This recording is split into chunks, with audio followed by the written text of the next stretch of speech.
As I said during announcements, today we're beginning a new sermon series which is entitled Reconnect, Rekindling Your Relationship with God and Others. So today is Labor Day. We're easing into fall, although in Texas it doesn't really feel like it yet. Summer tends to be a time where we disconnect. School ends, people travel more. There tends to be a lot of moving around of people and activities. If you have children, you know that summer is almost busier than the school year because you have to try and keep your kids engaged and occupied since some of their standard built-in connecting and learning environments are on pause. Parents, can you agree sometimes summer is a little more work? For us at least, right? Here at the church, we tend to pause our traditional weekly ministries and transition to more camp-based or event-based ministries, which engage for a brief period of time and then disband again. It's just a different time. In one sense, it's kind of nice to get a break from the standard grind and the go of the rest of the year. But on the other hand, it can also be a little lonely and disconnected. Coming back and reconnecting to friends and family and schools and church communities is often a pretty super welcome time of year as our school years kick off and more traditional ministries begin again. Given that this is the time of year that we are in, it felt pretty natural to Pastor Mark and I to be talking about reconnection, all of the ways that God has gifted us and instructed us to connect with God's self and with each other. Today, our specific theme is renew. Often before we are ready to engage and interact on a deeply connected and intimate spiritual level with others, we first must feel renewed and connected within ourselves. I literally just told him that this was happening a couple minutes ago, so he's like, what? Some of you may have seen on social media the other day that yesterday was Opie and my 4th wedding anniversary. Yay. Y'all are not with it this morning. 8 o'clock was on it, just saying. So actually, technically, this is the anniversary of our union. The wedding itself took place in January. We got married twice because, I don't know if you remember 4 years ago what was happening in the world. Anybody remember? This whole global pandemic thing going on and everything was shut down and we couldn't be around each other? Yeah, that. And as a result of the isolation and distancing that was necessary at the time, we got married twice, the first time being the union, and that was just the two of us and our officiant. We met in Columbus, Texas, stood in the Colorado River, and got married while weird little fish nipped at our feet. True story. So no one knew that this happened except for the 3 of us, and then eventually a few other people kind of got let into the circle, because it was mostly for legal and logistical reasons, like we were buying a house. And so it turns out that's way less complicated if you're married than if you're not. At the time, we still had no idea when we'd be able to have our wedding and hoped that it might be this big, beautiful affair filled with friends and family, followed by a really fun reception here at Living Word with all of you. You remember that? No, you do not, because it never happened. None of that turned out to be possible. There were 12 people present at our wedding. That was the officiant, the photographer, the 2 of us, and our 8 guests, which included our 3 kids, Opie's mom, his birth mom and her husband, and 2 staff members at Camp Chrysalis, which is the camp in Kerrville where we were married. Well, that was it. Thank you, COVID. What is interesting was that in this time of isolation and disconnect, there was still a really deep sense of renewal and connection for both of us being at Camp Chrysalis, because that place brings about a sense of connection to God for us. Part of one of those things we bonded over. And honestly, for me, this happens a lot when I am out in nature. For example, the next time I really felt that deep connection to God was the following July. The world was slowly and cautiously beginning to open back up, and Opie and I took a 2-week trip through southern Texas, New Mexico, and southern Colorado, visiting national parks and monuments throughout those areas.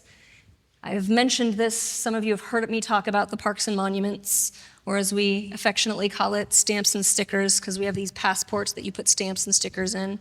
It's like this hobby of ours. I joined in 2017, and since that time, I have visited 95 places that are part of the national park system. Opie, way more than that, like 150 something. On that trip, we started out by visiting Big Bend National Park. Any of you been here before? If you have, you know what I'm about to talk about. It is amazing. We had no idea what we were in for. And so as we were driving in, we're both just sort of taken aback by how beautiful it is. Like, I didn't know there was someplace this beautiful in the state of Texas. I didn't know that there was elevation that high in the state of Texas. Coming from Oregon, I think of mountains differently than other places, and so this was a very, very welcome surprise. I actually got a little teary and emotional as we were driving in because it was almost like God was kind of showing off a little bit. Yep, look what I can do. That's right, I made you, but I also made all of this. We only spent a few days there, and we both really want to go back and spend a lot more time. One of the hikes that we took leads you into this deep canyon where on the right side, it's the United States, and on the left side, it's Mexico. And there's just this very shallow river that kind of separates the two. Some of the people who were on this same hike that we were on actually waded over to the Mexico shore just so that they could say that they'd been in Mexico. We did not do that. I'm short. It would have been much taller on me than some of those people. We kind of kept going down this canyon a ways past where all of the other people were so that we could get to a point where we were a little isolated and it was just us. And in that place, it was so calm and so beautiful and so peaceful. And just sitting there and breathing in and out filled me with a sense of renewal. It made me feel like some of the stress at that time and the pressure and the challenge of leading through a pandemic was lifted off my chest, at least for a little while. All of the rules and protocols and procedures and restrictions didn't exist in that canyon. We could just be in the moment and be with each other and be with God in God's creation. In our gospel this morning, Jesus and his disciples have a little bit of a run-in with the Pharisees and the scribes from Jerusalem, kind of per usual. The religious authorities noticed that not all of the disciples were following the rules or the protocols of the time. These rules involved ritual washing of hands, food, cooking, and eating utensils, etc. Now, we all know in today's day and age that there are really good and sanitary reasons for doing this, but I think we can all also admit that there have been times when we have been on the go, doing any number of things, and are really hungry and just grab something to eat quickly and don't even think about washing our hands or utensils or anything else. Can we agree to this? Okay, because I'm pretty sure that most of you don't purify your being before consuming fast food from the drive-thru in your car. Right. Parents, how many of you have just started doling out the chicken nuggets to your children and are like, if my kid's nasty, whatever, more immunities and character, please just stop whining about being hungry? Yes, I see nods. You know exactly what I'm talking about. Toddlers can be terrorists, I'm just saying. But chicken nuggets solve everything. So I kind of feel like maybe that's where Jesus is when the religious authorities start coming at them and accusing them of not living according to the tradition and eating with defiled hands. He calls them hypocrites. I can only assume because of all the rules and traditions and doctrine of the time and how those made it super impossible to follow, and often they contradicted themselves. So these religious authorities would just pick and choose which ones to harp on people about depending on the situation and what would garner them the most power in that instance. Jesus is just not feeling it. He is not having this, and he tells them that they are only honoring God with their lips, but not with their hearts, just as Isaiah prophesied that they would. Then Jesus turns to the crowd that's gathered around them, and he tells them this: there's nothing outside of a person that by going in can defile, but the things that come out are what defile. For it is from within, from the human heart, that evil intentions come: fornication, theft, murder, adultery, avarice, wickedness, deceit, licentiousness, envy, slander, pride, folly. All these evil things come from within, and they defile a person. Jesus is telling the people that renewal starts from within the heart, not through outward actions or demonstrations or saying the right things or doing the right things. That's just for show. True renewal begins within. But sometimes that renewal isn't something that we are able to do alone. What I realized on that trip that we took was that those moments of connection and renewal with God and myself were beautiful and needed, but I also really needed connection to other people. On that particular trip, we visited 23 sites that are in the national park system.